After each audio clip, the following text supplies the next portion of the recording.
Hello, everybody. Welcome to the Rotoworld Football Show. It's Thursday, November 20th, 2025, a week before Thanksgiving. I'm Patrick Daugherty, joined by Denny Carter, joined by Kyle Dvorchak, joined by another really great slate of games. They've been getting kind of dire. Late October, early November. Then week 11 came along. Everyone played well except for the Chargers. Week 12 is now here. A lot of really good games. Totals over 50. Football in America is back. You guys. Also, a lot of mysteries this week. Will Jaxson Dart play? Will Joe Burrow play? Will Bucky Irving play? And if he cannot save my season, but will he get at least one of the Christmas traditions in my backyard bulldozed? A lot of things going on. But Chiefs, Colts, Rams, Bucs, just a loaded slate. We're going to get to all that in just a second. Real quick internet update, though. Kyle, what's going on with your feud, by the way, with KW3 quote stands? What's going on there? I was like, man, I do have a lot of beefs going on. So this could be, you could be like, what's going on with your beef with Denny? I'd be like, all right, let me check up on that one. No, honestly, I got a good laugh out of, I wish I had their Twitter handle because it was a good, a good faith jab where, of course, we have these somewhat viral, at least fantasy Twitter viral post of me saying it's Giga Ultra Nuclear Super Mega Dead for K Walker after probably after week 1 when he was a committee back, not getting goal line work. And he did pop like the very next 2 games. And after that, obviously, I'm as right as anyone has ever been for 10 consecutive weeks. And then finally last week, they do actually start to change. And one of the people that I victory lapped relentlessly, very petty, by the way. I was not being in. Yeah, you guys were. It was not in good fun. No. No, it wasn't. Well, you guys might not like being petty, but it drives me. It really keeps me on the internet. And this person specifically says, like, well, after 12 weeks, looks who's right after all, because it was a quote from Mike McDonald saying that, like, Ken Walker finally getting more work, victory lapping these 11th place teams. And honestly, like, I had a pretty good laugh. It is pretty funny for it to end this way, that he finally does after 3 months of football. Like, yeah, Ken Walker's a little better. Let's give him more work. Well, what was the other thing we were going to talk about, by the way? We had a second. Oh, you had a 9 update, which is very central to the internet right now. Oh, yeah. We're all 3 of us beefing almost nonstop with Vikings fans over 9. JJ McCarthy and Denny. It seems like they're all giving up pretty quickly. They saw him play like one more time. Like, yeah, they were right. Who's all giving up there? Well, I want to totally agree with you. I'll mostly agree with what you're saying, because there was a lot of white flag waving in the third quarter against the Bears. They being like, okay, like, this thing's over. Like, let's move on. Let's move on to the next era of Vikings football because this is over, right? But then he comes out and he has a great final drive against Chicago, which he did in week 1, if you remember, when he was the FedEx Player of the Week or whatever. Wow. And so I feel like some Vikings folks are pulled back in a little bit, by that final drive, but mostly there is a lot of plug pulling going on. Yeah, your guy Drew McGarry literally wrote an article, just said, this is his words, JJ McCarthy sucks. Yeah, the defectors, Drew McGarry was all in on McCarthy, and as he should be, as a Vikings fan. And I almost felt bad about dumping on McCarthy, but the analytics couldn't be worse for this. Arif Hassan also pulling the plug, but we'll we're back in. We're not. Spoiler alert. On 9. We're not. 9 later in the show when we get to the Vikings game. Now it's Chiefs, Colts, 2 teams with something to prove. They meet up in Missouri with the Kansas City operating as 3.5-point favorites at home, Kyle. Daniel Jones went into Indy's bye week on the most inauspicious of notes, combining for 7 turnovers over his final 2 starts. Is it the old Jones heading back into this tough defensive matchup, or is it more nuanced than that, especially since he had a bye week to maybe clean things up? Yeah, I think as far as from a clean pocket specifically, this is still an offense with a lot of talent, with a good offensive line, with a good run game that can help him get good looks. I expect him to rebound from a clean pocket. But Daniel Jones, we talked about this, I believe, before their bye, is a quarterback who throughout his career has struggled when pressure is put on him. And that has never been more evident than his past 2 games. Over the past 3 weeks, he is second in the NFL in sacks. He has only played 2 games over the past 3 weeks because he has a bye. He has 5 turnover-worthy plays under pressure. That is the most in the NFL. Again, a lot of quarterbacks have played 3 games, and yet he is racking up more sacks at the highest pressure to sack rate in the NFL over the past 3 weeks. And he's racking up more dangerous plays than any other quarterback. Sort of the funny thing is you can also see in the data that it's not that he is like afraid of pressure. It's that he does not feel it. He has one of the best yards per attempts and a really good completion rate while under pressure, even in the past 3 games, because he acts like he's not under pressure. He doesn't know that he's under pressure all the time. The bad news specifically is that the Chiefs are top 10 in pressure rate. I do think they're a team that could continue to give him trouble. They're kind of a backs against the wall team right now, the Chiefs, after losing the Broncos. So I don't know. I do think this could be another troublesome spot for him. Yeah. The guy who's born to fumble, facing the ravenous Kansas City Chiefs. Their season's over if they lose, but I'm kind of losing faith in the Chiefs. Denny, what were you going to say their final word on Daniel Jones? No, I just wanted to compliment Kyle on that point because that makes sense. Because I noticed that Daniel Jones is pretty good against pressure as well, and I'm like, wait, what? But your point is valid. He doesn't know he's being pressured, which is amazing. He's cool as a cucumber, buddy. He has no idea. But he's the opposite of these other quarterbacks who are super sensitive to pressure. A guy like Caleb Williams, like ultra sensitive to pressure. Kyler Murray, like the slightest, if he sniffs pressure, he's out, he's gone. He doesn't, which can be good, but also can be disastrous. It's good. It's the classic thing where it's good most of the time, but even if it's good 97% of the time, the 3% of the time it's not good. Bad. It's so not good that it ruins games, ruins seasons, frankly, ruins entire careers, ruins franchises. The New York Giants still not recovered from the Daniel Jones era. Denny, what are the latest usage trends in the aforementioned Colts skill core? Anything maybe changing? Come out this bye week. It's always a little strange. It's mostly MPJ. Tyler Warren, Josh Downs rises and falls. Anything new with the Colts skill core? You curiously didn't mention the team's wide receiver 1, Alec Pierce. I've been one of the biggest Pierce boosters there are, I will say. I'm bigger than you as far as Pierce goes. Over the past 4 games, Pierce has accounted for 37% of the team's receiving yards, 24% of the targets, 58% of the air yards. He's the only game in town as far as downfield shots go. The next closest in air yards is Michael Pittman at 22% of the air yards. So I mean, he has an amazing profile. Like, I feel like he has to be played everywhere this week. Maybe not in a 10-teamer, but like a 12-teamer, like you're super happy to play this guy week in and week out. I think he has as much upside like as any non-elite receiver. He does. He's a matchup flipping type of guy just in general, but then in this game environment where you're on the road, right. Underdogs with a game total north of 50. Yeah. Really good from Mr. I will say it's not a great matchup. Kansas City is pretty stingy against boundary receivers, and Pierce operates almost entirely from the boundary, so keep that in mind. I just want to mention Josh Downs only running about 60% of the routes over the past few games, being targeted on 17% of his routes. That's not great. I mean, like if he's going to run that small percentage of routes, he needs to be targeted at a higher rate per route. So I don't know if Josh Downs is startable, but I'm pretty pumped for Alec Pierce. Tough look for Josh Downs. First, he got alphaed by an underneath possession guy, Michael Pittman Jr. Now he's been alphaed by just like a downfield rotational player. Well, in between that, you're forgetting he got alphaed by an underneath possession tight end too. So it's just not really a lot of alphings going on for Josh Downs. None of them him. Kyle, though, the Chiefs, the other side of the ball. What are we seeing from this Chiefs offense the past 2 weeks other than the classic nothing good? Honestly, I wanted to come into this segment. I even wrote about this on 10 Takeaways, saying like I wanted to be the contrarian and say Rashee Rice has ruined this offense. Like this is very fun to just come up with these like dumb counterintuitive points. Your piece on that was good, by the way. I meant to tell you, and it made a lot of good points. And I thought it would be more obvious that when they have Rashee Rice, they play this miserable, boring style of football, and they do get a little bit more conservative over the past year and a half.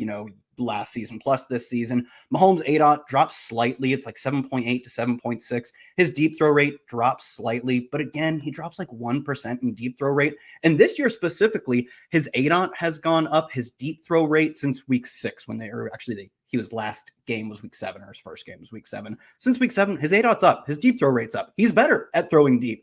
So to me, I can't really hang this on Rashee Rice crunches down the offense to this check down heavy, ugly style. They have been worse on an EPA per play basis on snaps Rashee Rice has been on the field for.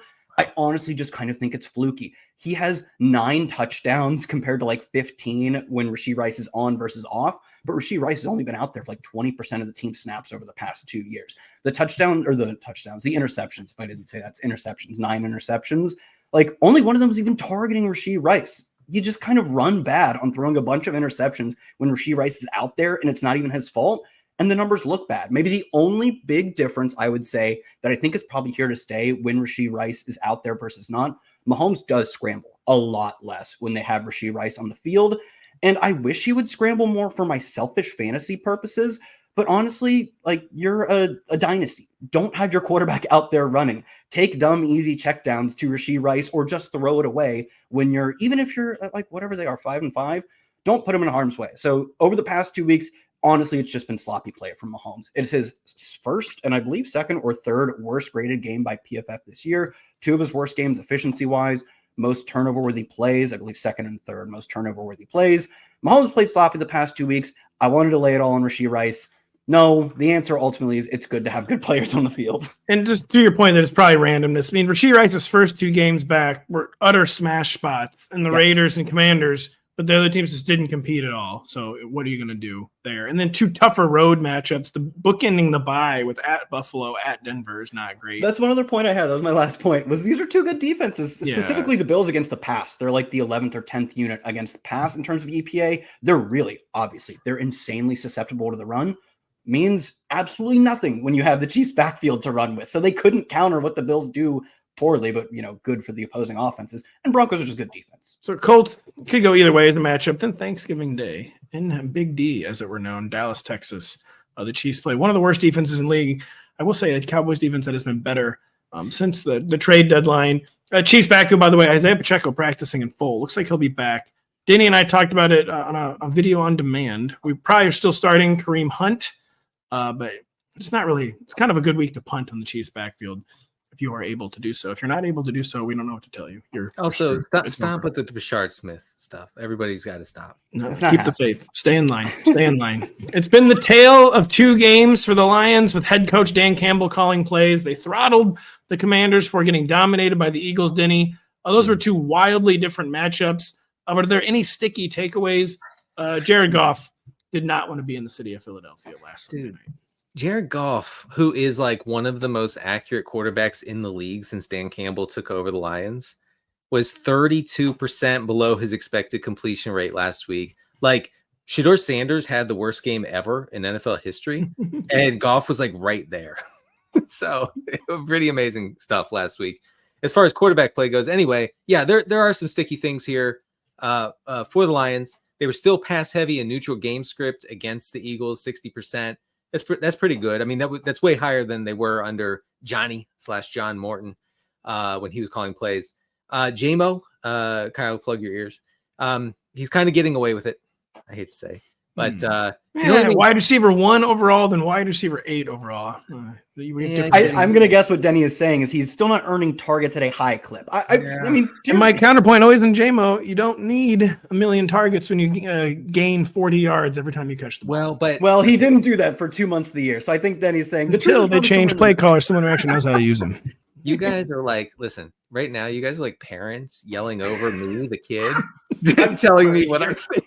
You're right. Listen, mom and dad. All right, mute him. I want to talk again. Let me tell you about JMO. Just shut up, mom and dad. JMO is kind of getting away with it. Don't you He's only being targeted on 21% of his routes. Amon-Ra St. Brown is being targeted on 33% of his routes over the past 2 games. He's just running cold. Let's get you some ice cream. I like that. But here's what JMO's doing. He's second in the league to only Trey McBride in yards after the catch over the past 2 weeks, 96 yards after the catch. That's what Dan Campbell wanted all along. He just wanted to check down to this guy when he's on the run and let him cook, right? It wasn't about the 50 air yard shots downfield. It was about getting him the ball and saying, hey, you're the fastest guy in the world. Go run. The Giants play the league's highest rate of man coverage. I actually think the Lions are just going to carve up this defense. Wow. Like you have to play all of your Lions with extreme confidence. You heard it from Denny Carter first. JMO Giga Nuke Mute. And also, Right. don't ever embarrass me like that in front of your mother again. I like that Kyle has to be the mom here. I'm sorry about that. My hair is way longer. You know? Yeah, Got a different cheek structure. I could do it. you can pull it off. It's always JMO season. Is it Jaxson Dart season, Kyle? If he plays, we think he's back. We know Brian Dable is gone. Are we worried about Dart running less and killing his QB1 value? Again, this is if he's actually out there. Lions 2-score dogs, game total north of 50. Excuse me, Giants 2-score dogs to Lions, game total north of 50. Yeah, I think as far as his stylistic play, he's going to continue to run on scrambles, specifically scrambles. You cannot take that out of him. Like, not only does he love to scramble, but he invites and seeks out contact while he's scrambling. But I will note, the point you made before is that I think part of why Brian Dable is no longer on this team is that he was not doing anything to protect his quarterback and was putting him in harm's way. That could not be more accurate as described by just how many designed runs he was getting. He was playing like he was on Madden and he just turned off injuries. Yeah, he was playing so Who cares if he careless. fumbles a few times? He can't get hurt. They know the injuries are off, so who cares? Yeah, I mean, it was very, I don't want to say strange because Dart's a good runner. He's a physical runner, but the amount of designed carries, I mean, quite literally more than any other quarterback in the NFL other than Justin Fields. And he was not starting for the entire year, and he still managed to get more designed carries than every other non-Fields quarterback. He also had more yards on designed carries than any other quarterback, period, including Justin Fields. So I think a lot of that does have to go away. Maybe it's only short-term it goes away. Probably does resurface at some point later in his career, especially once his new coach teaches him how to protect himself more. But as of week 12, I do think you project his rushing to go down. And I think you still keep the QB1 faith and fantasy for this week, fine, just because such a good game environment. I mean, unless the Giants just want to get blown out of the building, they're going to have to be doing cool stuff on offense. And it's honestly possible they accept that kind of fate because they're just trying to get to the offseason now. The young man just suffered a concussion, but I have a hard time seeing Dart finishing out of the top 12 this week, even if he's running less, which we do expect him to be running less. Denny, is Tyrone Tracy far enough ahead of Devin Singletary to treat as an RB2? And is there anything doing in this Giants skill core? With Dart back, I guess we probably upgrade things for Theo Johnson, but just tell us about the Giants offense right now. Yeah, Theo Johnson becomes interesting, especially if you think the Giants are going to be chasing points here, which they will. I wanted to mention last week the Giants were 18% below their expected pass rate. That's the run heaviest game of the season for them, almost the run heavy season for any team this season. So that was against the Packers. That led to 16 carries for Singletary and 19 for Tracy. That's not going to happen here. Okay, you're not going to be splitting up 40 carries here, right? So just keep that in mind. They ran the same number of routes last week, and Tracy had 4 targets, only 1 for Singletary. Tracy's been way more effective, 4.8 yards per carry over the past 3 games, 2.6 yards per carry for Singletary.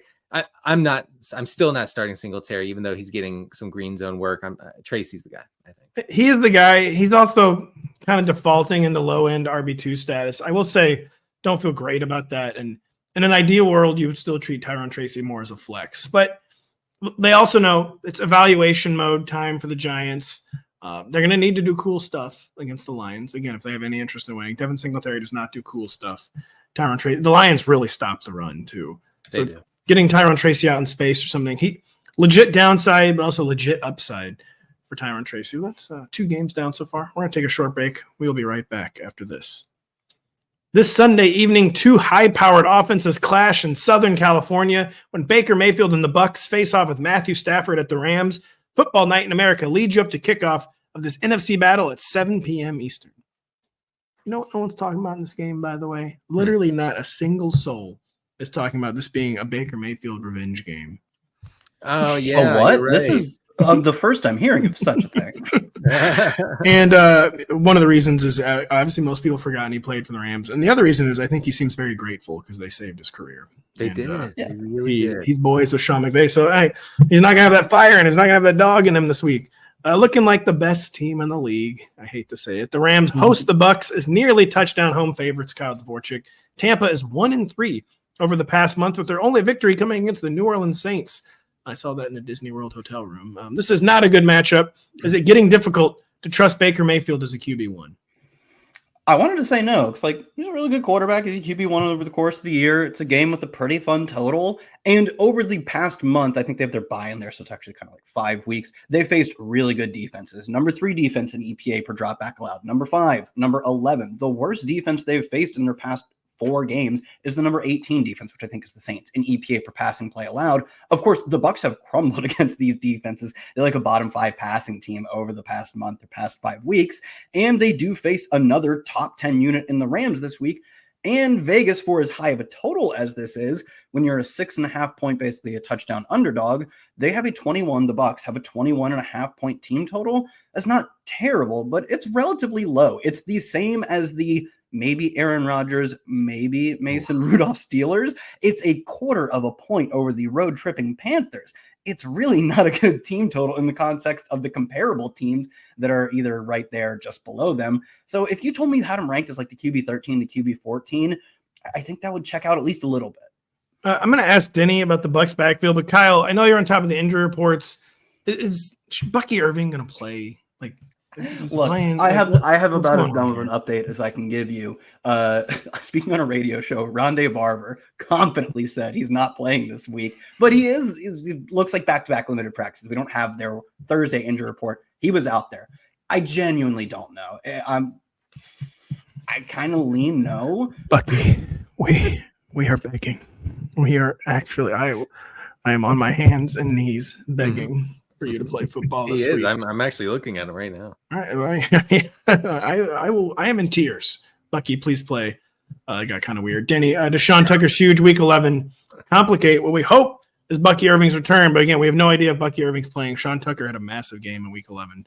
Try to bring some sense and sensibility to this Bucs backfield. Yeah, before I start with this, the only genie that is ever put back in the bottle is Sean Tucker, right? Like, this guy just comes out and he's like, "Hey, I'm like an elite NFL running back," and the Bucs are like, "Yeah, I don't really care. So you can just go back." He can go dawdle mode on command, and no one cares. So I guess if Bucky plays, then it's back to the pine for Sean Tucker. Last week, Tucker outcarried Rachaad White 19-10. The Bucs were 11% below their expected pass rate. By far the run heaviest game of the year for them, but they were playing the run funnel Bills, and this week they play the pass funnel Rams, and they're dogs, and they're going to be passing a lot. Rachaad White ran 20 routes to only 2 for Tucker. So you know what happens if the Bucs fall behind, have to chase points against LA, then it's just Rachaad White out there. So just be careful with Tucker, I would say. This is assuming Irving's out, right? If Bucky Irving is out, then just be careful how you deploy Sean Tucker, because I don't think he's going to be in a position to see 10 touches here. Someone named Grizzard, by the way. I think he's their OC offensive coordinator.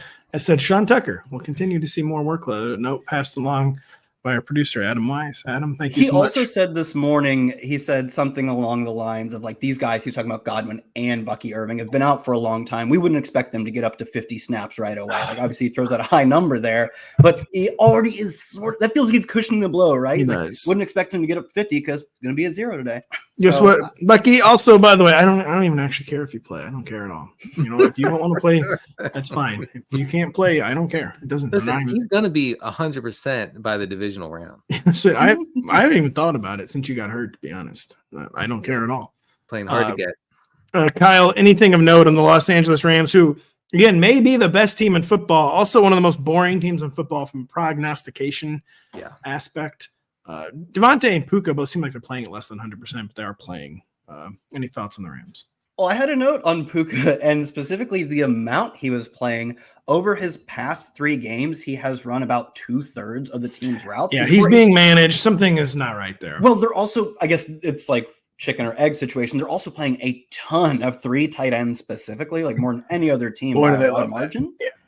Yeah, it's a new development because for years and years, even when they didn't have great receivers, Sean McVay was, I'll play specifically 3 wide. I'll play 11 personnel, and they wouldn't even sub those guys out. I'll play the same 3 wide receivers for 90+% of the snaps. And now they've gone a complete 180, which, like, testament to McVay. It's also working quite well.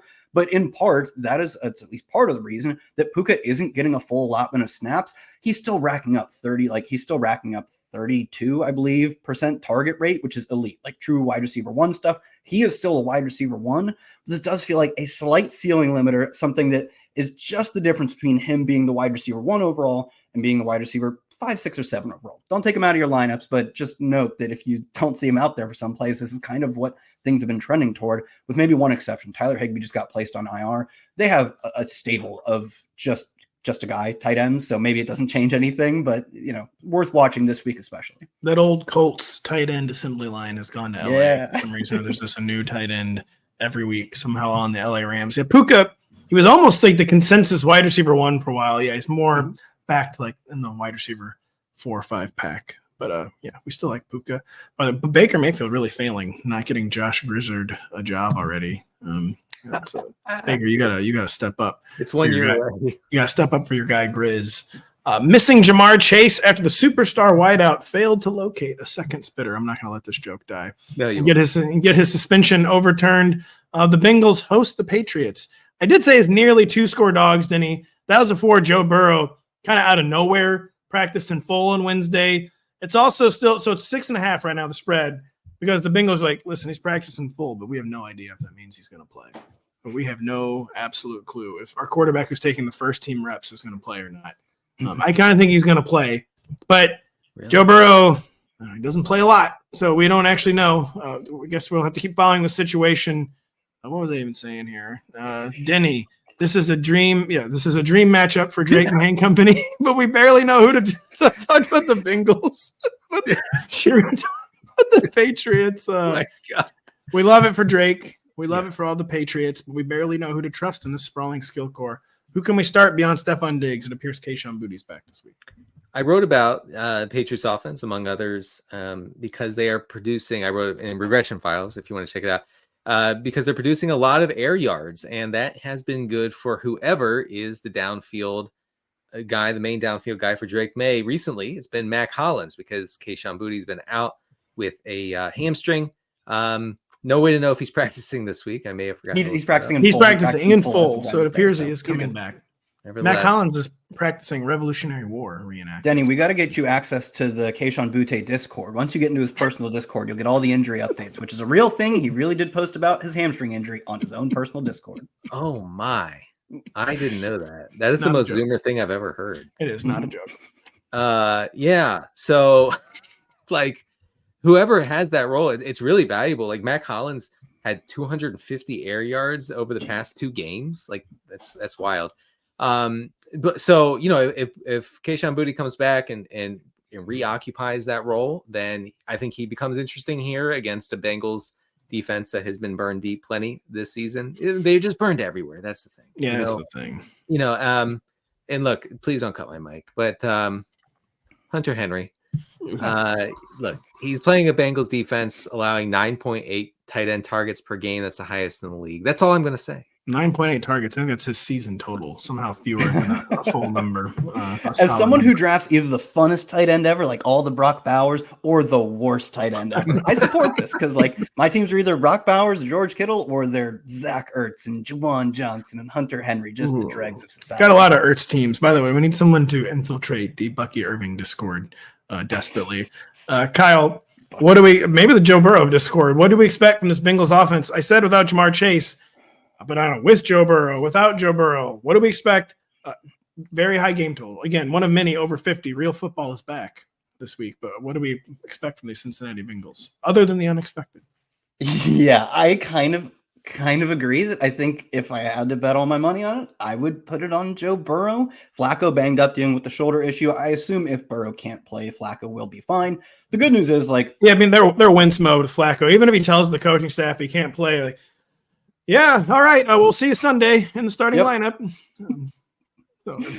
He's playing, will be able to play. Not to say he is playing, but I think they'll throw him out there if Burrow isn't ready.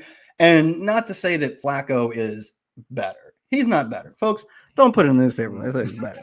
But for fantasy purposes, there is no difference. Specifically for fantasy purposes, we just love the volume. Even if it's a little less efficient, there's almost more of it. And that will be perfect for T. Higgins as the one-game wide receiver one on this team. Higgins has played the very obvious, like, field stretching wide receiver 2 this year, even more so than he did last year specifically. He has a pretty meh 19% target share, a pretty meh targeted on 17% of his routes. Those numbers were at 23% and 24% last year, like meaningfully stronger target earning potential in last year's offense. This year, his ADOT's up to 14, which is kind of pushing into that Marvin Harrison Jr. zone of you're not a true go route specialist, but you're kind of flirting with the idea that you only run go routes. Last year, he was at an 11 ADOT, which is perfect. That's like chain moving type of ADOT. That's chunk plays, but not schemed out because the opposing team runs too high or something like that. I think he will return to at least what he did last year, but frankly, without Chase, he probably has to do even more than that. Outside of him, though, do you want to start a tight end on this team? No, you don't. Do you want to start Andre Yoshivas? Well, if you were going to do it, this would be the week. Although the Fant thing, he was going to be a dream tight end 2 streamer, I felt like, until Mike Gesicki. Looks like he's probably coming back from injured reserve. That has not been made official, but it does look like. So to your point, they're probably going to unfortunately cannibalize each other's looks. Yep. And you could start Yoshivas, but we even saw, like, when T. Higgins was out last year, he ran plenty of routes, and he did, like, quote, score fantasy points. He didn't really earn targets. He just popped up for touchdowns. Like, hey, I think he had a 2-catch, 2-touchdown game. You can still play him. This should be a fun game. We expect tons of passing volume, but just know that you are truly trotting out a wind sprinter with a little more ceiling this week. Denny, reminder Stevenson looks like he's inching toward a return again, not even close to official, practicing in limited fashion, which he also did last week. Seems like he'll be back. I think even in our worst fantasy nightmare, Ramondre Stevenson's not going to reassume his old role after what happened the past 2 weeks. He still could reassume like 8 to 10 carries, maybe even 10 to 12. Though, just break down this Patriots backfield with or without Ramondre Stevenson. You know, again, a game total north of 50 against the defenseless Cincinnati Bengals. Yeah, it's funny. Vrabel lucked into Henderson here with after pretending he didn't even exist for the first 3 months of the season. But yeah, I think Stevenson will be an issue. I mean, he's not gonna just like sit on the sideline. If he sees 10 carries, like you say, Pat, then that's a huge chunk of Henderson's workload.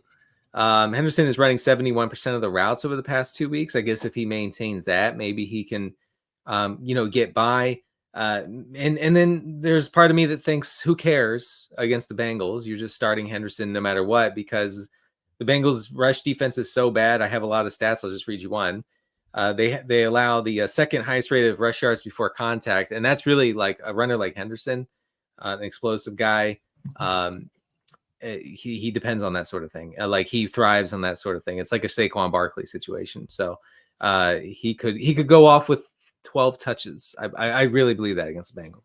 So huge game, one of the biggest of the week, but 2 of the biggest injury question marks in Joe Burrow and Ramondre Stevenson. We will keep you updated on Rotoworld.com. Rematching a week 1 game. The Cowboys almost won in Philadelphia. It helped that Jalen Carter got ejected before the game even began. The Eagles arrive in Big D as field goal favorites. It's in Dallas. All right. The Cowboys are playing better of late. This is a strong Eagles defense, though, looking even better since the trade deadline. It seems like Jalen Phillips has just like changed the face of this team for some reason. How do we feel about treating, say, George Pickens as a wide receiver 1? He's been a wide receiver 1 for over a month now, even with CeeDee Lamb back in the lineup. But is this matchup too foreboding? Nah, I mean, maybe you could quibble and be like, oh, he's the wide receiver 14 or whatever, but I cannot fathom a universe in which you are benching him. He's just been so good this year with or without CeeDee Lamb. I know Denny pointed it out on the Tuesday show, but since CeeDee Lamb returned, it's not like he's returned to the pre-CeeDee Lamb role. It's not like he's been really relegated almost at all. He is going bar for bar in all the target earning metrics with CeeDee Lamb. He is right now, per PFF, a top 5 receiver. I believe ESPN has him as a top 5 receiver as well. He is 7th in yards per route run. He's just like, he's awesome. He's one of the 10 best receivers in the NFL. And he's in an offense that makes that player, it ensures that player, even with CeeDee Lamb out there, is a wide receiver 1. Denny, A.J. Brown, he caught a season high 7 passes in week 11. All it took was just like literal nonstop complaining. All he turned them into, I think, was 49 yards. Does not feel right ranking him ahead of Devontae Smith in this amazing matchup. Do you agree or disagree with that statement? I agree, and here's why. First of all, shout out to Big Dom for arranging the meeting, the sit down between Jeffrey Lurie and AJ Brown. Obviously, Big Dom has AJ Brown on his fantasy team. I think that's very clear. Welcome to the club, Big Dom. So yeah, the Eagles were still like super run heavy last week, but the squeaky wheel squeaked, and AJ Brown was targeted on 37% of his routes. That was a season high. He saw 35% of the team's air yards. Devontae Smith basically wasn't involved at all. But we talked about it last week, guys, and it all comes down to whether they're playing a man heavy or zone heavy defense as far as AJ Brown goes. And this week they're playing a Dallas defense that plays the second highest rate of zone coverage. So this appears to be a Devontae Smith / Dallas Goedert week. I think AJ Brown is not a great option, but I don't really know how you can bench him. Does AJ Brown, like, I feel like when you watch this guy, does he still move well? Like, or is this guy like super hurt or something? The desire is ebbing and I will note, like, last year we were getting weekly reports about him getting his knee drained. He doesn't look the same physically to me, Kyle. Like, he doesn't look like an explosive player. He looks very big. Possible. I don't mean out of shape. He looks big, but he just does not look explosive this year. It used to be so incredible that a guy of his stature could move the way he does. And now that he kind of just looks like a guy who moves the way you'd expect of his stature, which is like you're saying, he doesn't look big in a bad way, but you kind of notice how big he actually is nowadays, in that he's like, he's got a little more DK Metcalf, and the way DK Metcalf isn't quite as fluid. AJ Brown is, when he's at his best, he is so fluid for his level of athleticism. Maybe just doesn't have that anymore. He's been in your league for like 8 years, had knee problems all of last year. I believe we were still talking about them at the beginning of this year as well, like during the offseason. So it's not impossible that like he's taking a step back. Kyle, just speaking of taking a step back, Saquon Barkley all year, the breakout, we kept thinking it was going to come. It has not happened. If it's not going to happen against the Cowboys, it's probably never going to happen. Is this the matchup he finally gets loose? Or is Quinnen Williams just changed this Cowboys defense to the point where it's not even like a guaranteed blow-up spot? Yeah, I don't know if one defender can change a defense so much that you don't want Saquon Barkley, I believe, in this game as, I guess, a road favorite, but still a favorite of a field goal, not in your fantasy lineups. Cowboys are 26 in yards before contact allowed. As Denny, I wanted to cut you off so bad when you were saying TreVeyon Henderson thrives on yards before contact. It gets him into space and he runs. And I was going to say, that's just like Saquon Barkley. He's the same type of player. I got there. Ruined it. I wanted to cut you off, and you just made the point anyway. But right, he is like, that's Saquon Barkley is one of, if not the running backs most affected by being hit at or before the line of scrimmage. If you get him going in space, he's still Saquon Barkley. They did that a ton last year. They haven't done as much this year. The Cowboys typically this year have been one of the worst teams at preventing yards before contact. The defensive line just gets pushed around. But, Pat, as you pointed out, they literally traded for PFF's #1 graded interior defender against the run specifically. He's still a top 5 defender overall. He's great against the pass, too. He had like 1.5 sacks in his first game with the Cowboys. So it is a worse matchup this week versus Dallas on the ground specifically than it was a month ago. I still think Saquon's an RB1. I still think it's a plus matchup, but probably less plus than it used to be. Denny, were you going to say something? Yes, Lane Johnson. You could have cut me off because that's what I would do to you. So. It's okay. Lane Johnson is out, which is really all that matters for the Eagles offense. Cam Jurgens is probably out too. Their starting center is concussion protocol, I believe. Hey, listen, I'm going to say the Dallas defense got healthy through the bye. And I'm not saying they're going to be like an elite unit or anything, but I don't think that we can view them in the same way that we did for the first 8 or 9 weeks of the season. I completely agree on that. And by the way, the Eagles, maybe they should start putting all their run game resources into something known as the tush push and, run a real offense. Ever think of that? Coming off 2 of Week 11's more explosive offensive showings, Denny, the Panthers and 49ers do battle in Santa Clara. With the game total approaching 50, maybe it's there by now, I don't know. To say the Panthers' record-setting Bryce Young performance came out of nowhere would be putting it mildly. He had been held below 200 yards passing in his previous 7 starts for 448 last week. So was it a fluke, or was it maybe something to build on in a matchup with the 49ers defense that is really, really, really struggling? Not a good defense at all, basically, this year. Yeah, I wrote a lot about the Panthers offense in regression files. Not necessarily because I was poo-pooing last week. I wasn't saying like, oh, that will never happen again. I mean, the 448 is crazy. That literally has never happened. He could play literally 2,000 more games. Yeah, let me be clear. That never happened. Yeah. But I mean, it depends on it. If you think this Panthers offense is going to keep doing what it did last week, is it 64% neutral pass rate against the Falcons, that was 10% higher than their season average going into that game, right?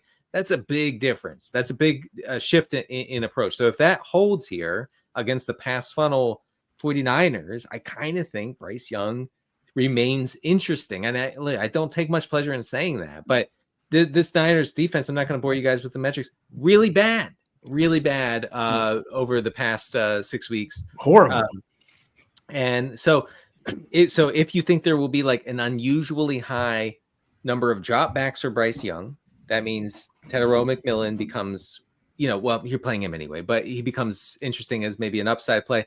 Also, Xavier Legette, 8 targets last week with the increase in volume. Okay, with the increase in volume.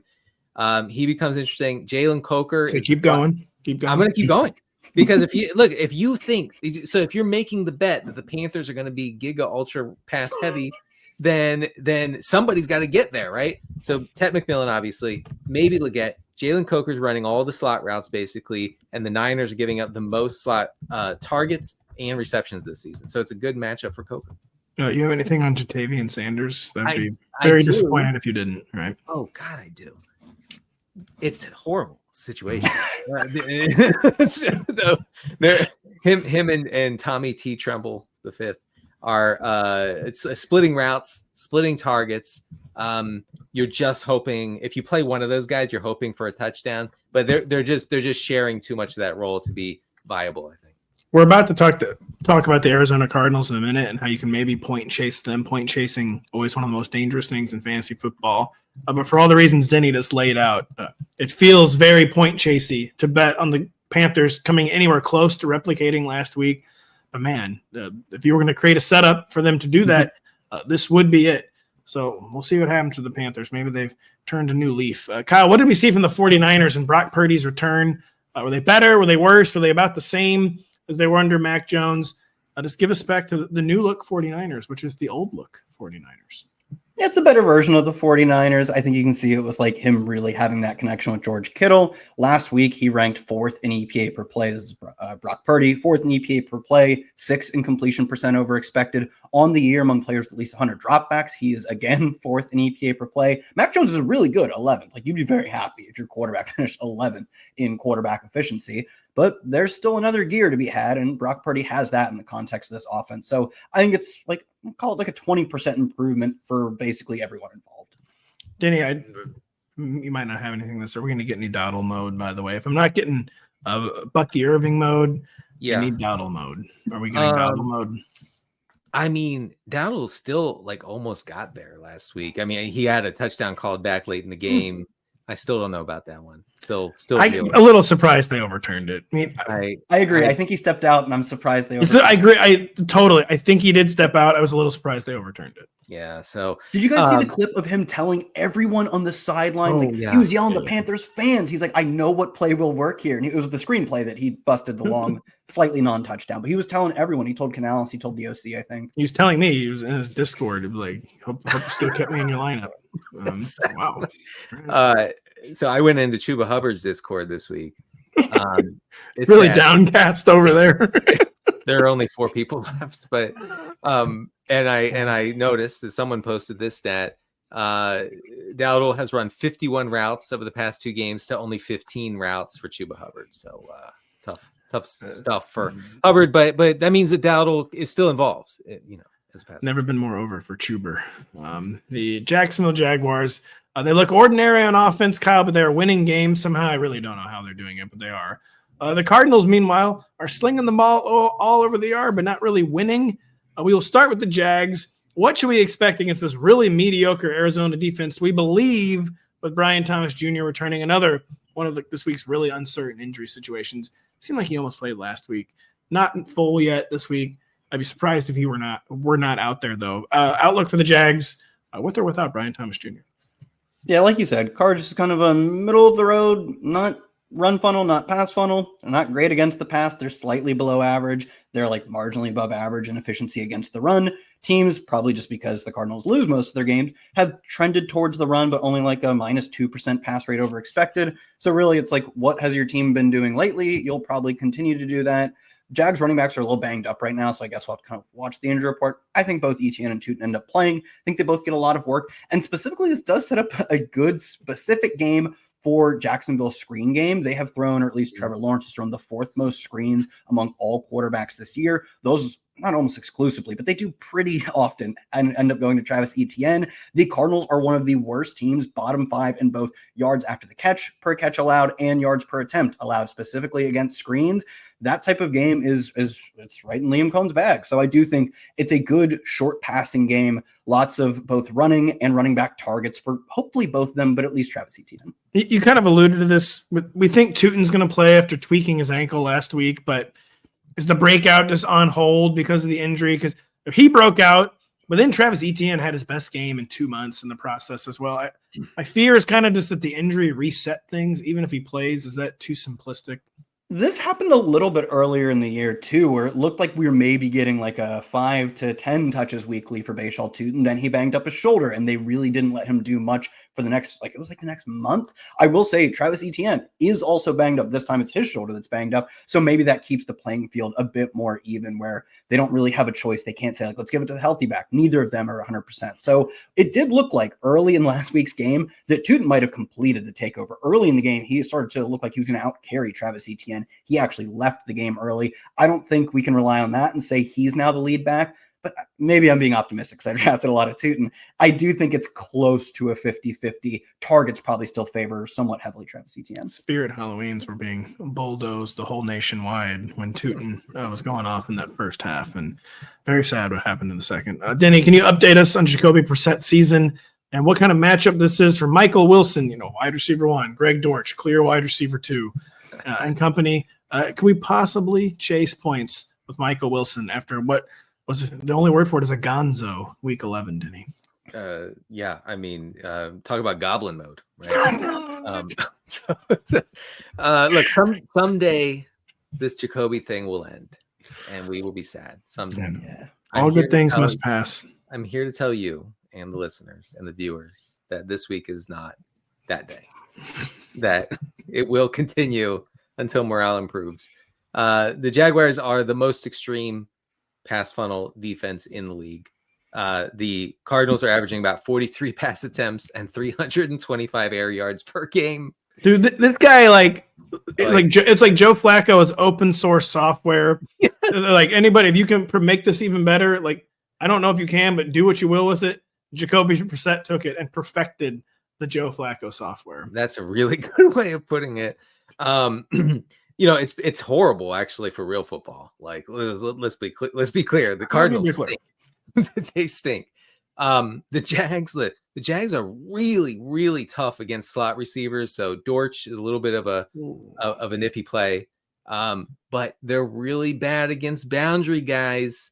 And Michael Wilson plays on the boundary. I'm telling you, I'm begging you to chase the points this week. Like, this is a good spot to chase points. MHJ's out again. So it's smash season for McBride, and Wilson should see a lot of opportunity here unless things go haywire. Things could always go haywire. Trevor Lawrence.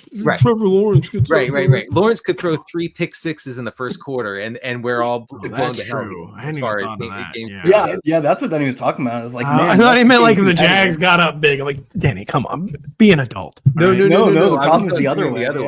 Yeah. Except for the Jags did somehow do that against the Chargers. I know. Last week. Yeah. The Chargers. Come on, man. My left tackle.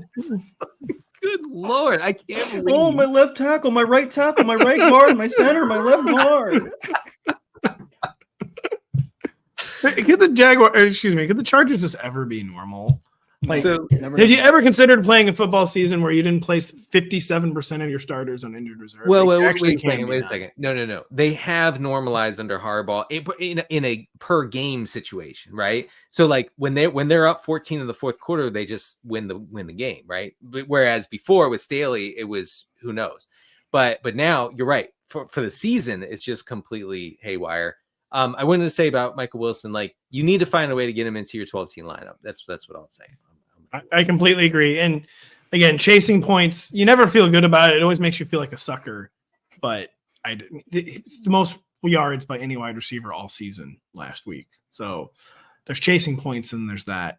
Maybe it'll backfire. I think it's a risk worth taking. Probably will backfire starting any Cardinals running backs. Kyle Dvorchak. Amari DiMercato is out again. We don't know if Trey Benson's back in. I would lean no, but we don't know. We'll hopefully get final word on that maybe tomorrow. But what is the state of the Arizona backfield right now? It's maybe slightly more clear. I agree. I'm leaning no that Benson plays this week, still on IR that could activate him at any point. Leaning no, assuming it is just Michael Carter and Bam Knight. It looked like Bam Knight would be the lead back last week, but then they, as you'd expect the Cardinals to do, took a very early and very massive deficit. And in the second half, it was all Michael Carter. Michael Carter out-carried, out-snapped, out-routed, and out-targeted Bam Knight. Specifically, I mean, we don't know this for sure, but almost certainly because he's their passing downs, 2-minute drill, 45 attempts, got to get 50 attempts kind of running back. And they were in that mode for the entire second half. This is not a large spread in this game. What is it, 3? So I do think if that holds true, if we can play a game that's within one possession, Bam Knight probably sticks around as the early downs back. But we talked about this. This is a team that they've run the Flacco script and they've run it as well as you can run said script. So you're hoping to get exactly maybe slightly more than what you got last week, which is Bam Knight. He only got 5 carries. He did, I believe, find the end zone. You're just kind of hoping for, let's call it 10 carries and finding the end zone because he's not going to catch passes. He's not going to have this insanely explosive game. Actually, he had a long run called back. It's not really his calling card, though. All right, Kyle, you mentioned the 3-point spread, by the way. Props to the bookmakers for acknowledging Jaguars fraud mode is very live in this game. Jacoby needs one. Jacoby deserves one. He deserves it for sure. Jacoby deserves it. He's been working really hard for this. Feasting on a soft schedule, the Chicago Bears are home favorites against a mediocre Steelers team that appears to be without Aaron Rodgers, Denny, but it's Aaron Rodgers. But listen, my wrist is 100% healthy, and I'm also totally screwed. So we'll just see what happens this weekend. I have no idea if I'm playing or not. We have no idea if he's playing or not. We think it's going to be Mason Rudolph. But we will start with Chicago. Is this a matchup where the Bears can actually open up their passing attack? The Steelers, I think, still allow the most passing yards in all of football. And better yet, will Chicago actually take that opportunity to do so? We know they don't really like to do that. They prefer to be balanced, maybe even run heavy. But what do you expect from the Bears against the Steelers? Yeah, I mean, that's all right. What you just said, Bears want to be run heavy, run first. They have for most of the season. The Steelers are over the past 6 weeks, in my Friday column, I talk about run funnel and pass funnels. Like the Steelers were neither for a really long time. And then last 6 weeks, they have been a massive pass funnel. Teams have passed at a 67% neutral rate against them. I could see the Bears giving into that a little bit here. I wanted to say real quick, Luther Burden seemed to take over as the main slot guy. He ran 65-ish% of the routes. That happened, and then Ben Johnson came out this week and acknowledged that and said he had earned that and very strongly hinted that will continue to be the case. Right. And so even though the Steelers are pretty good against the slot, I think if you think the Bears are going to be more pass heavy than usual, then Burden makes sense as a PPR option. It's a good spot for a Dunze. Okay, look, I know. Yeah, I heard that one before. I know, man. I know. The air yards are so good, and if you're playing in an air yards league, then you're a millionaire. The new deal, air yards authority, is just handing them out left. Right. We need it.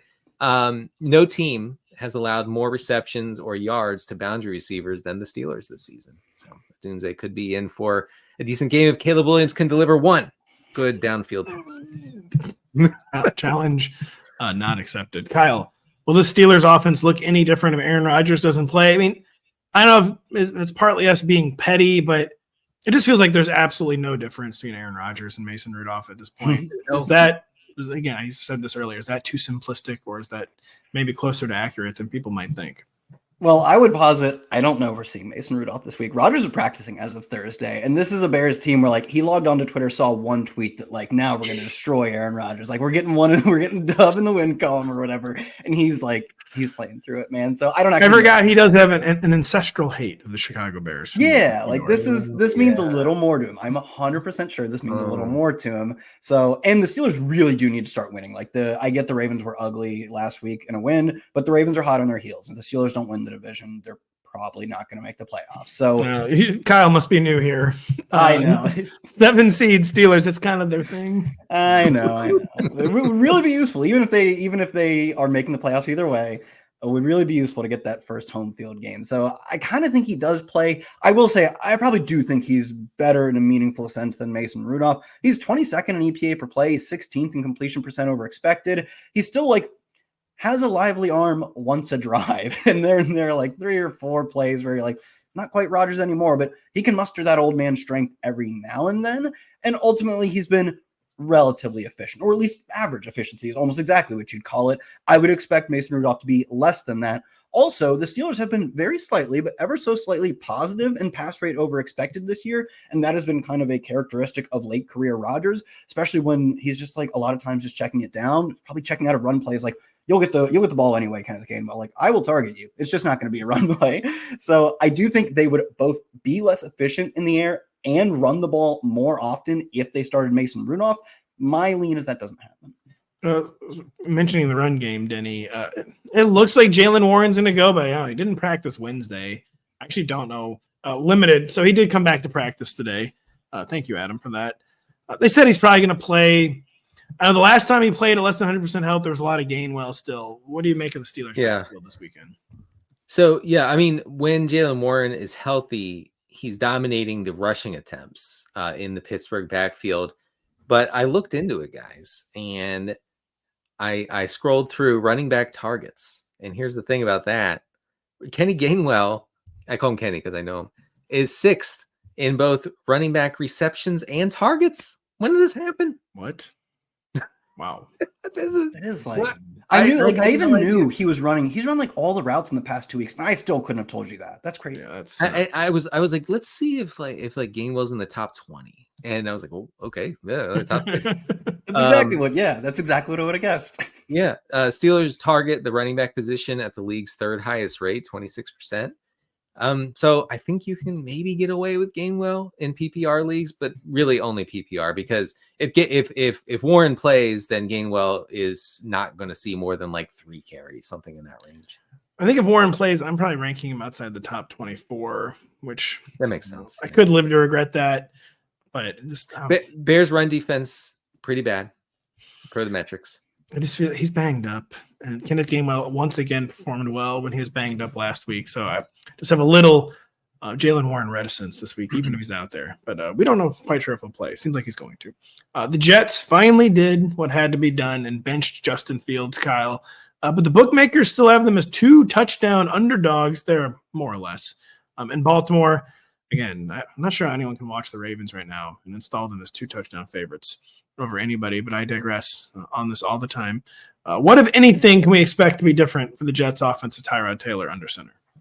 All right, so I'm going to say some stuff you're not going to like. You're going to say to cut my mic. There's a heel turn coming, at which point you'll stop saying to cut my mic. Right. Tyrod Taylor, top 2. He's 2. You would say top. You'd say he's number 1 if he was number 1. He's 2nd in the NFL in both PFF's accurate throw rate and accurate plus rate, as in he is, per PFF's charting, almost the most accurate quarterback. And not only that, but he has some of the best throws in the NFL. He doesn't quite have that same reputation in completion percent over expected, but it is positive and it's meaningfully higher than Justin Fields. How does he accomplish this feat? How is Tyrod Taylor the most accurate quarterback? He holds the ball forever till someone gets open. It's easy to be accurate when someone is wide open. He has the longest time, the second longest. Caleb Williams actually has the longest time to throw, the second longest time to throw in the NFL. He has the 3rd highest sack rate in the NFL if he qualified for that. He doesn't have enough dropbacks, but that's all he does. He sits back there and he waits, and then eventually either someone gets open or he takes a spine-crunching sack. So he bruises his ribs and misses the next 3 He is a 2 true outcomes kind of quarterback.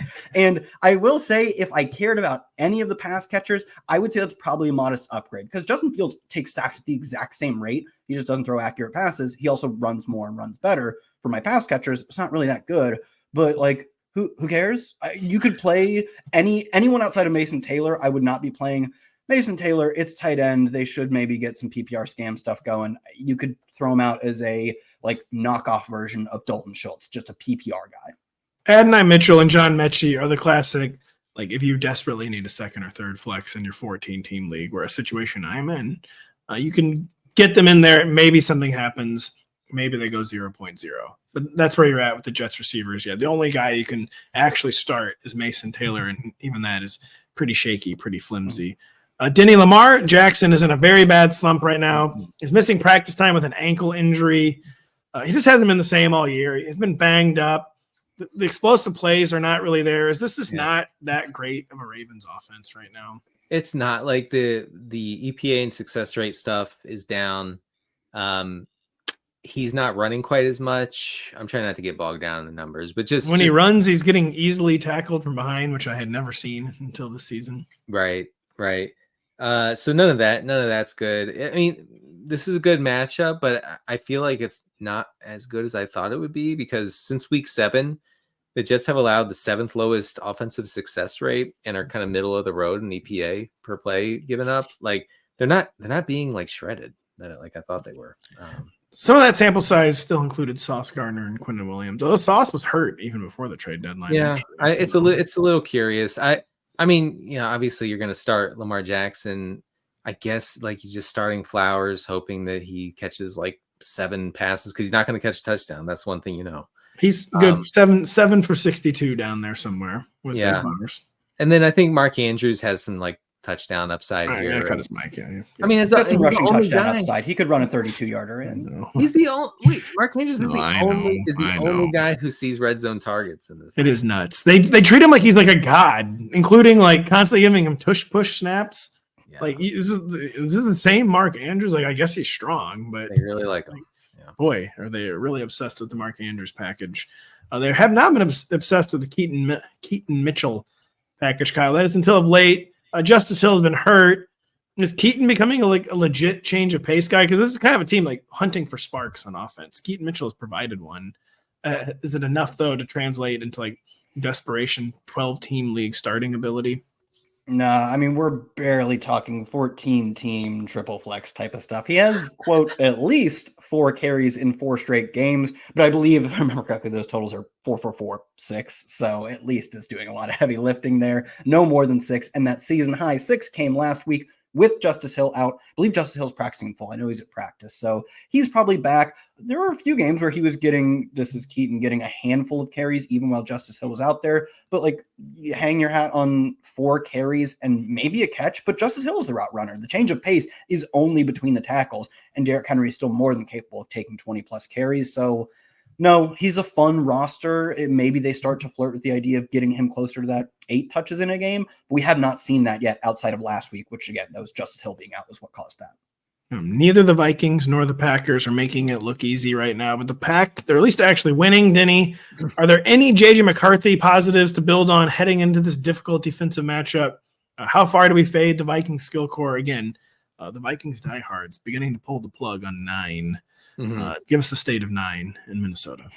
Really awful. I mean, like his EPA per play is like below Dylan Gabriel at this point. So you cannot start him, I don't think, in any format. And Denny too, it's where like the computers align with the eye test, because the eye test like wow, I didn't even know that kind of throw was possible. I really don't I don't pretend to know everything about like quarterback mechanics, but wow, like that kid is a mess. He looks like, remember when Carson Wentz like forgot how to play? Yes. He looks like that right now. Maybe he talked to Wentz too much. I don't know when he was there. Yeah, so assuming that Kevin O'Connell and company are going to want to hide 9, I think that you can, bet on the Vikings being run heavy here, and that makes sense because the Packers are a run funnel defense that is not so good against the run. Like they can be had on the ground. That should mean, lots of Aaron Jones, a little bit of Jordan Mason, although don't get carried away with Jordan Mason because he only had 6 carries last week. They're really trying to establish Aaron Jones is what I'm saying as the RB1. And then consequently, I don't know where the volume comes from for Addison and Jefferson. I ranked Jefferson outside of the top 12, which I did not think was ever a possible outcome for Justin. It was like wide receiver 14, so not that far outside the top 12. But I mean, Jordan Addison, they were trying to make it work last week, but yikes! Addison Yikes! Addison at least is seeing a glut of air yards, and Oh, Jefferson's thank not God. I was great. worried. I was worried he was just scoring fantasy points with no air yards. Thank God he's not scoring fantasy points with air yards. It's about intent. I know. You're right. We think the Packers the Packers' intent is always normally to run the ball, Kyle, but Josh Jacobs probably out for this game. Another injury situation where they just won't come out and say it. So what do we expect their approach to be against a Vikings defense that can give up big plays deep in the passing game? What are we going to see from Green Bay? It's never what we want to see. Is it going to be any different this week? Yeah, I kind of agree with you. They're not the most run-heavy team in the NFL, but a negative 3% pass rate over expected tipped their hand to like they want to play balanced / run heavy. I mean, the good news is, as you pointed out, the Vikings specifically, you've mentioned this before, is that they are this, like, obviously they're the Brian Flores super blitz crazed, very like fun defense, but it makes them very susceptible to explosive plays. That is very much backed up in the numbers. They have given up the 6th highest rate of explosive passing plays this year. The Packers have created the 2nd highest rate of explosive passing plays on offense. Even if volume isn't there, my lean is that someone gets home this week. Last week it was Christian Watson, but it was a very man-heavy matchup. I believe that was versus the Giants, if I remember correctly. Giants play a lot of man. Watson has just destroyed man coverage this year and last year. That's not the case versus the Vikings. It's probably, like it has been most of the year, a Romeo Doubs week. Producer Adam gave us a Josh Jacobs quote, by the way, where he said the, quote, worst case scenario is that he misses Sunday's game and will return on Thanksgiving. Anytime someone says worst case scenario, pencil that in as the median. Like, oh, yeah, it's true. Scenario. And I did not know the Packers were playing in Detroit. This would be the 42nd straight Thanksgiving. They're playing in Detroit. Apparently, Josh Jacobs practiced today. So, man, really? Boy, yeah, I know. So LaFleur said this morning that he would do individual drills. Last week, he didn't say, or last week, yesterday, he didn't even say any of that. So still very limited is probably what you'd call it, but it's not nothing. He truly has a chance to play this week. LaFleur will never not go down with the Jacobs ship, so I guess we should not be surprised. Then any sicko Vikings or Packers that we like in this game, by the way. The game total, gosh, barely north of 40. Pretty shocking to see for these two teams. Yeah, disgusting. Yeah, I mean, I just want to, like, if Jacobs is out, you're starting Emmanuel Wilson, obviously. I guess Jalen Naylor is a sicko play, if I have to throw one out there. Also, folks, you've got to stop with the TJ Hawkinson thing. It's never been more over. You can do better. You can do better than Hawkinson this week. He can't even really be rostered anymore in 12-team leagues. Again, another shocking outcome that 9 has made possible. The Browns and Raiders are greeted by one of the lowest game totals of the season, probably honestly one of the decade, for Shedeur Sanders' starting debut in Las Vegas, Kyle. Sanders is a player where it's difficult to cut through the noise. It was very difficult circumstances in week 11, we must say, but he did not look like he belonged on an NFL field. Is a rosier outlook possible for it's a very soft matchup with the Raiders. He does at least know that he's starting the game this time, not being thrown in cold. Shedeur didn't look ready for prime time last week. Yeah, so Denny laid out how poor his week 11 was on the Tuesday show. I don't need to belabor the point. I will note the Ravens. No, you actually do, yeah. All right. So, it was bad. Denny commented too. I forgot about this game. The funniest game ever. The Justin Herbert implosion in the playoffs against the Texans. That was special. So, man. That was very special. Similarly inefficient. I will note the Ravens really went aggressive when they saw Shedeur. They blitzed him on 9 of 21 dropbacks. He was really poor, specifically against the blitz. He went 0 of 6, 2 sacks. His interception came against the blitz as well. The Raiders don't blitz that much. They don't generate much pressure either. They have the sixth lowest. They also do not adjust. Pete Carroll just does the same game no matter absolutely, what. Yeah, they play Carroll ball, both sides of the ball too. They have the 6th lowest blitz rate this year. They have generated pressure at just the 22nd highest rate. If that was the issue, which it was not the only issue, but it really was a problem for Shedeur. If that was the issue, maybe that part of the game gets cleaned up where he's just not being accosted by defenders for like a third of his dropbacks and then struggling on those dropbacks. I still genuinely don't think outside of Quinshon Judkins, there is a single Brown you want to be starting. But I do think maybe in Superflex, you should stash any starting quarterback, let alone one who's like a rookie with a little bit of upside. Adam says Cedric Tillman. No, Adam, no. Even Judkins, it's like he's got to tough. score a touchdown. And I mean, what's the path to the Browns scoring touchdowns? I mean, I'm not.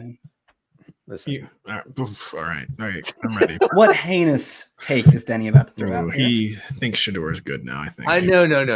No, absolutely not. But the Raiders secondary is truly horrific right now. And I'm not saying that you're starting Shador. You're not. But I am saying that he might make things interesting for Judy and for our guy Fannin and maybe Njoku if things get rolling. I mean, the Raiders are so much worse than the Ravens on defense. It's insane. The Raiders have just given. I mean, the Raiders. This is dismal. Like, this is sad. It's sad to watch what's happening. Listen, Pete deserved like a playoff loss send off where he did a straight bye at a 9-8 or whatever it is. Now they lose in the playoffs, but it's one final run. They have just not even approached anything like that level of play. Man. I hate to say this, I really do, and we can edit it out after the show. But shootout. No, absolutely not. All right, so get it to the state of the Raiders, though, there, Denny. Why do you think this might be a shootout? Can they at least get Ashton Genty going in this game? This Raiders offense is this broken maybe as any offense I've ever seen. Like an offense that has like legit players in it, I should say. So it's totally broken. Why is a shootout not even a remote possibility? Since Brock Bowers returned 3 weeks ago, the Raiders are top 8 in early down neutral pass rate and have the second highest pass rate over expected. What I'm saying is they're letting it rip, and that's why this is going to be a shootout.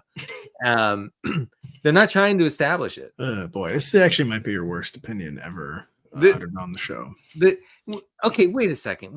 Are you guys new? Then he's like, I've had way worse takes. You should see all the bad. Are you aware of the game total for this one? Also, by the way, I must say. I don't. I go from the gut. You know that. Listen, my worst take ever probably is saying JSN mid, and then he goes on to be Jerry. The worst takes ever are cheese or bad. Cheese is bad and steak is bad. Those are your actual two worst opinions. Yeah, cheese is not good. I mean, steak I can maybe get. All right, I'm gonna. But real quick. Just hold on. Let's pump the brakes for a second. You've never seen two teams lost season. No one cares anymore. Just go back and forth, just a track. If the other team had a Geno equivalent, I would say yes. But Myles Garrett is hearing this spiel, and he's given the Jordan. I used to pray for something like this. Like Geno's going to take like 9 sacks in this game, and Shador might as well too. Actually, all right. Yeah, Max Crosby's doing the same thing on the other side of the ball. Even though that pass rush isn't good, he's good. Every drive is getting nuked in this game. I'm just saying, if you want to win money in DFS, you're stacking this game. That's all. If you need help, the gambling hotline is coming off by the New Orleans Saints host a Falcons team coming off Armageddon, Denny Carter. In addition to their inexcusable Panthers loss, the Birds also lost quarterback Michael Penix, number 1 receiver Drake London. Drake's claiming he'll be back in week 13, by the way. Atlanta was supposedly a difficult QB matchup before last week as well. But now is it a spot where we can trust Tyler Shuck to get Chris Olave and Juwan Johnson their numbers after Bryce Young stunningly did so in week 11? Kinda. So the Saints have had a 46% neutral pass rate in Shuck starts. So that's pretty low. That's probably the second lowest in the league. So they're not trying to throw it, but who knows? Chris Olave has to be in lineups, with Rashid Shaheed gone. He saw 55% of the Saints' air yards last time they played. That came out to 148 air yards. He was targeted on 33% of his routes. That was back in week 10, way over his season-long rate. So Olave is a smash. Oh, I wanted to mention this. This is a cool one. The Falcons play the lowest rate of 2 high safeties. So, play Olave. And maybe Juwan Johnson, the 2 touchdowns are fluky from week 10, but he's involved enough. So yeah, I'm okay with the Saints offense, I guess. Interesting. Kyle, what is the state of the Falcons? There's no Penix, no London for at least this game. Is there anyone startable beyond Bijan Robinson? Darnell Mooney has been one of the single most disappointing players of the entire 2025 season. I think Denny maybe made this point when you guys were talking about the loss of Penix on Tuesday, but Tyler Algier averages 6.1 completely useless fantasy points in losses. Not a big sample size on wins this year, but in, I believe, 3 wins, 12 fantasy points. Like a dozen PPR points can crack your flex lineup. They are not favored, so you are gambling on them pulling off a very, very minor upset. But like, it's Tyler Shuck. They could absolutely upset the Saints. Outside of that, I mean, Kyle Pitts, the last time we saw basically this exact same setup, Kirk Cousins, no Drake London, had 9 catches, easily led the team, 15 PPR points. That's very usable. Obviously. Surely had at least 60 yards, by the way, in that game. I just said 15 PPR points. What more could you want? 60 yards? No. Touchdown? I do not believe so either. So, yeah, he's still in that sort of tight end one adjacent mix, PPR more so specifically. If you want to start Darnell Mooney, I'm sure he'll get targets. Have fun with that. Like, I'm not. To get accurate, by the way, Kyle Pitts had 14.9 PPR points in that game, not 15, Kyle. You had to round up. Denny, Alvin Kamara check in. He had 25 touches in week 10. It goes without saying he did absolutely nothing with them. But anything beyond that? 115 scoreless yards against Carolina last time. Who cares? But yeah, like I said, Saints have been giga nuclear run heavy since Shuck took over. Kamara is averaging. Let me get my binoculars. Is averaging 17 touches per game in wins. That's 2 wins, by the way. Wow. So hey, you might get 17 touches, and Kamara might accidentally find his way into the end zone. Who knows? Even maybe coming their bye, they'll finally get Devin Neal more involved. They had a open date to think things over. I would not count on it. That'd be a problem for Kamara. Would be a problem. We end the show as always with whoever the Tennessee Titans are playing. The biggest fantasy wasteland I've ever seen. Tennessee Titans. This week they're hosting the Seattle Seahawks. They're 2 touchdown dogs. I said, was this right? Hold on, I'm getting out my binoculars. Game total north of 40. You don't see that too often with the Titans, but it's because the Seahawks have one of the highest implied team totals of the week. Kyle, is this a game where Sam Darnold can immediately move on from last week's disaster, or is this going to be about like resetting, like getting the run going nuts for the Seahawks? They're going to be able to do whatever they want to do. What's the outlook for Seattle in this game? I mean, I do expect them to run the football a lot. They're nearly 2 touchdown favorites. Even if they wanted to try and get the passing game going, they'll probably do it for a half. And then, as you'd expect, we'll see maybe more Ken Walker this week, like we talked about getting the show. Mike McDonald talked about maybe getting him more work, but both running backs could see enough work. Oh my God. Producer Adam says total has in fact dropped below 40 points to 39. So we will never see another Titans total north of 40.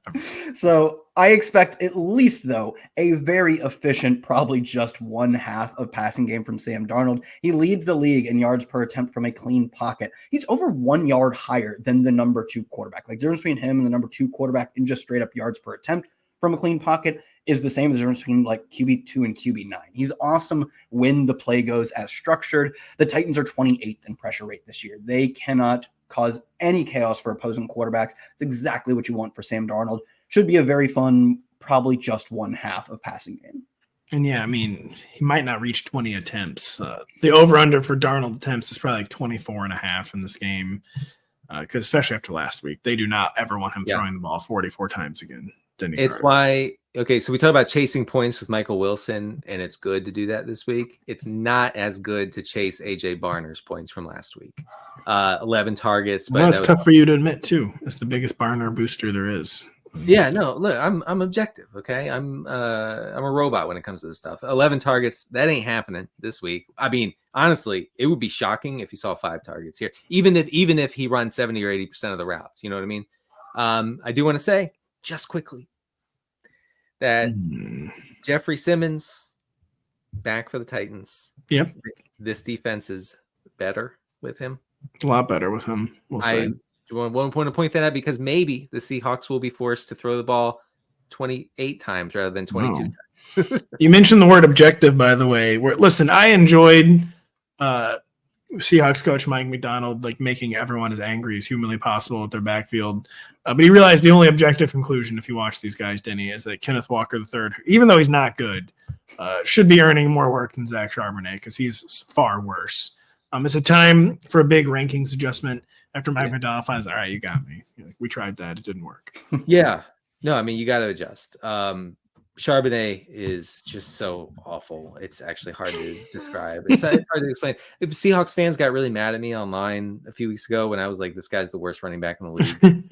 But you were like, I said that about Ken Walker at the beginning. You didn't like that either. What do you want from me? Which one of your players do you want to be hashtag free Holani? Yeah. I've never been on Holani is the best of the bunch, but I've never been on the Walker is bad thing. I don't know what you guys are talking about. Walker's He's certainly not good, so he's not bad. He's not sure what conclusion that leads you to. Fine. He's fine. So I'm not on that. But yeah. I could see, now the Seahawks are like, okay, now we have to like get serious. Ken Walker maybe seeing, 15 carries a game and maybe scaling back Charbonnet to like 7 or something like that. But if Charbonnet still sees the inside the 10 stuff, which he did not last week, I should mention, it would be a problem for Walker, but I do like Walker in this matchup. The Titans are not particularly horrible against the run, I will say, but it's Titans, so whatever. Anybody have any non-Jeffrey Simmons Titans thoughts? I do. All right. Seahawks are a pretty extreme run funnel, and Spears has been way better than Tony Pollard of late. I think Spears can be played if you're desperate. Anything else? Ridley out. DK is back in, by the way. Elikai Maynard probably wrong side of questionable to hamstring injury. Yep, didn't practice on Wednesday. Kind of don't expect him to play. I vaguely thought about throwing out DK because they like to scheme him up targets. But honestly, that part of his game, or at least in general, his ability to earn targets, he has one game with a target share over 17% this year. His season high is 22. Like, you need to be seeing 50% of this team's targets to get anywhere. 22 ain't going to cut it, and that's his best mark. So Tennessee Titans, they bring us home as they always do. But Denny and Kyle shared so much good stuff, so much wisdom. Check out Kyle's his 10 stats from every week. His start 'em, sit 'em be live on Friday. Denny's regression files are live. His matchups report will be going live on Friday. Denny will be live on the air at 1 p.m. Eastern to answer your start sit questions heading into the weekend. My rankings are out. They'll be updated all weekend long. And just, constant injury updates on Rotoworld.com. A lot of situations we're following. So for Denny Carter and Kyle Dvorchak, I'm Patrick Daugherty. Thank you so much for listening. We'll be back with you Sunday evening.